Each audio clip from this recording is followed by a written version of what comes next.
Hi, ഇന്ന് എളുപ്പത്തിൽ മീൻകറി ഉണ്ടാക്കിയാലോ? ഒരു ചെറിയ കഷ്ണം കുടംപുളി 1/4 കപ്പ് വെള്ളത്തിൽ കുതിരാൻ വേണ്ടി വെക്കുക. 2 ചെറിയുള്ളിയും 1/4 കപ്പ് തേങ്ങയും 1 ടേബിൾ സ്പൂൺ മല്ലിപ്പൊടിയും 1/4 ടീസ്പൂൺ മഞ്ഞൾപ്പൊടിയും 1/2 ടേബിൾ സ്പൂൺ മുളക് പൊടിയും 1 ടീസ്പൂൺ ഉപ്പും 1/4 കപ്പ് വെള്ളവും ചേർത്ത് നന്നായി അരച്ചെടുക്കും. പാൻ ചൂടായി വരുമ്പോൾ 1 ടേബിൾ സ്പൂൺ എണ്ണയും കുറച്ച് കടുകും ഉലുവയും കൂടി ചേർത്ത് മൂപ്പിച്ചെടുക്കാം.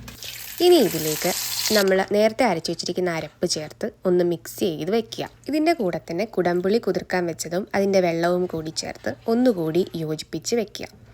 ഇനി മീഡിയം ഫ്ലെയിമിൽ വെച്ചതിന് ശേഷം 10 മിനിറ്റ് വേവിക്കുക.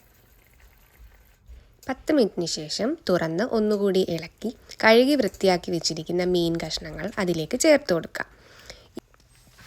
മീഡിയം ഫ്ലെയിമിൽ വെച്ചതിന് ശേഷം അടച്ചു വെച്ച് 5 മിനിറ്റ് വേവിക്കുക. 5 മിനിറ്റിന് ശേഷം മൂടി തുറന്ന് ഒന്ന് ഇളക്കി ഉപ്പും എരിവും പുളിയും പാകത്തിനാണോ എന്ന് നോക്കുക.